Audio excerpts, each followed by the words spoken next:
Assalamualaikum warahmatullahi wabarakatuh. Salam dan bahagia. Bertemu lagi dengan saya Lutfi Endarta SPDGR, calon guru penggerak angkatan 10 Kabupaten Kapuas dari SMP Negeri 5 Timpa 1 Atap. Video ini adalah berisi tugas 2.3.A.8 tentang koneksi antar materi modul 2.3 coaching untuk supervisi akademik.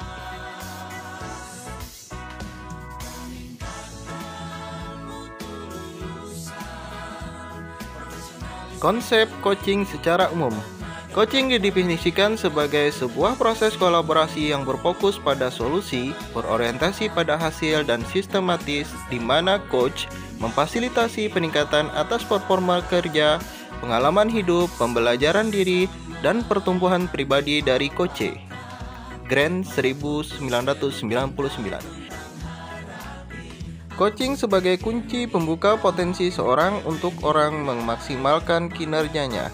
Westmore 2003. Coaching sebagai bentuk kemitraan bersama klien atau coach untuk memaksimalkan potensi pribadi dan profesional yang dimiliki melalui proses yang menstimulus dan mengeksplorasi pemikiran dan proses kreatif. International Coach Federation atau ICF.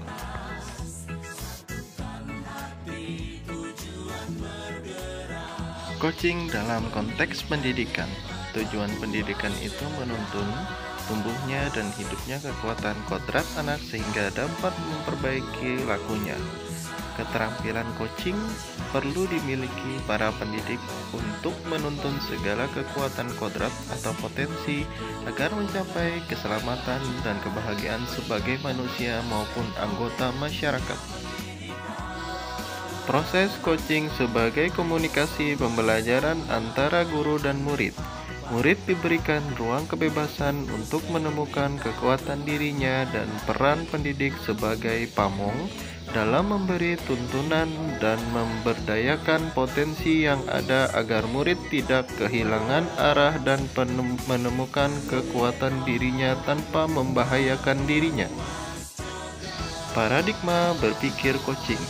Paradigma berpikir coaching, tindakan untuk dapat membantu rekan sejawat untuk mengembangkan kompetensi diri mereka yang menjadi otonom. Pentingnya perlu memiliki paradigma berpikir coaching terlebih dahulu. Adapun paradigma coaching tersebut adalah 1.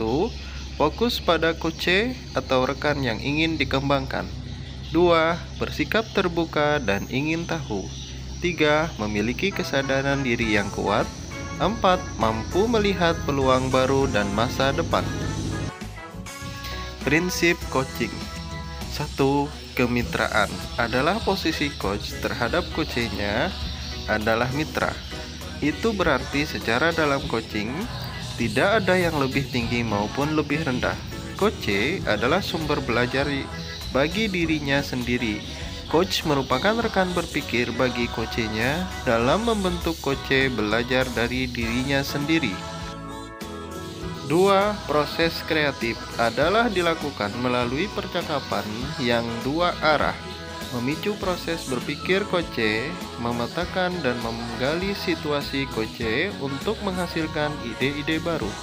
3. Memaksimalkan potensi adalah memaksimalkan potensi dan memberdayakan rekan sejawat.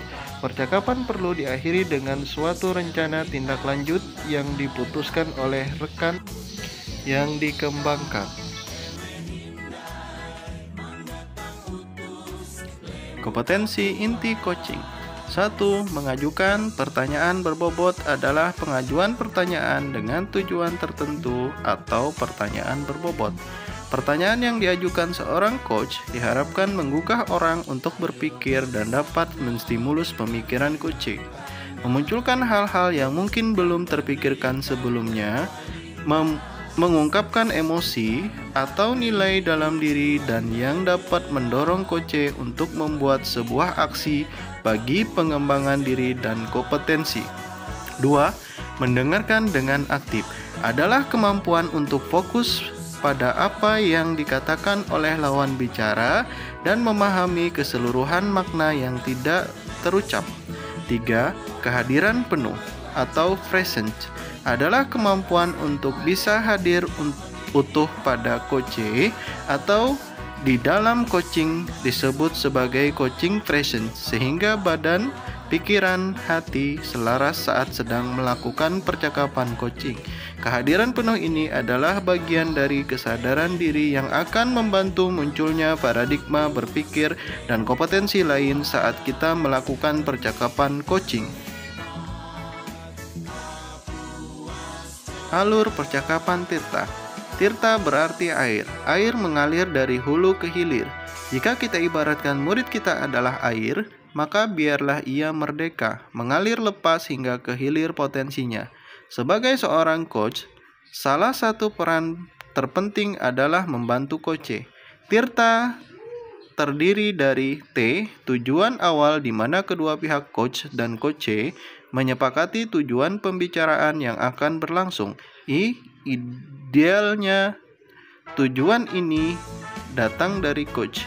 I, identitas, di mana coach melakukan penggalian dan pemetaan situasi yang sedang dibicarakan dan menghubungkan dengan fakta-fakta yang ada pada saat sesi. R, rencana aksi, di mana pengembangan ide atau alternatif solusi untuk rencana yang akan dibuat. Tanggung jawab, di mana membuat komitmen atas hasil yang dicapai dan untuk langkah selanjutnya. Supervisi akademik dengan paradigma berpikir coaching.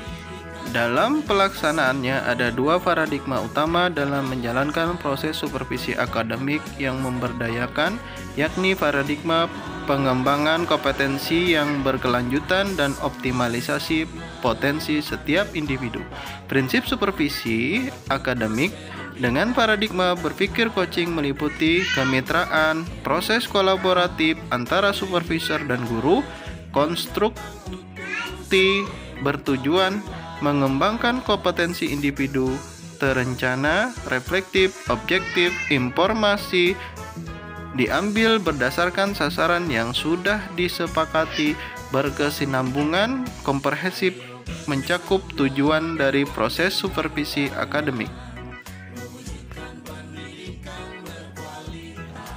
Sedangkan pelaksanaan supervisi akademik didasarkan pada kebutuhan dan tujuan sekolah dan dilaksanakan dalam 3 tahap, yaitu perencanaan, pelaksanaan supervisi, dan tindak lanjut. Tahap perencanaan, supervisor merumuskan tujuan, melihat pada kebutuhan pengembangan guru, memiliki pendekatan teknik dan model penetapan jadwal, dan mempersiapkan ragam instrumen. Dalam tahapan pelaksanaan supervisi akademik adalah observasi pembelajaran di kelas atau yang biasanya kita sebut sebagai supervisi klinis. Tahap tindak lanjut berupa kegiatan langsung atau tidak langsung seperti percakapan coaching, kegiatan kelompok kerja guru di sekolah, fasilitasi dan diskusi, serta kegiatan lainnya di mana para guru belajar dan memiliki ruang pengembangan diri lewat berbagai kegiatan.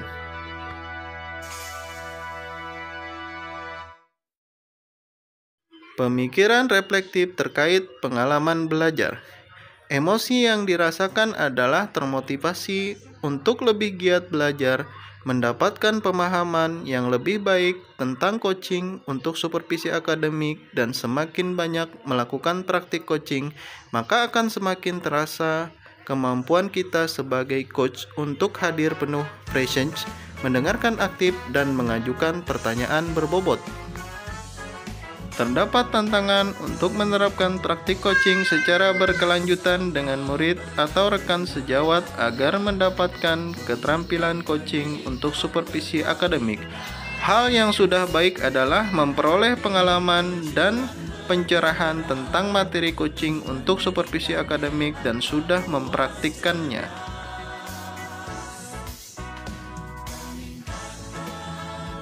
Hal yang perlu diperbaiki adalah langkah-langkah yang baik dan bijak pada pengajukan pertanyaan yang berbobot kepada coach. Keterkaitan terhadap kompetensi dan kematangan diri pribadi adalah mengoptimalkan kekuatan diri sebagai seorang pendidik yang mampu menjadi coach dan melakukan coaching bagi orang-orang di lingkungan sekitar.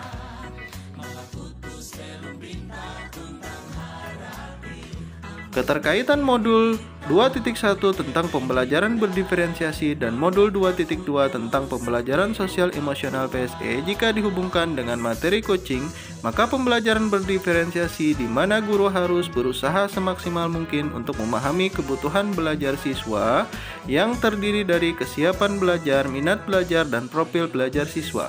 Angka untuk memetakan kebutuhan individu siswa tersebut. Guru bisa berperan sebagai coach untuk melakukan proses coaching dengan siswa sebagai coach. Hal tersebut mampu mengoptimalkan potensi yang ada dalam diri siswa sehingga akan menemukan cara terbaik dalam memenuhi kebutuhan individu siswa.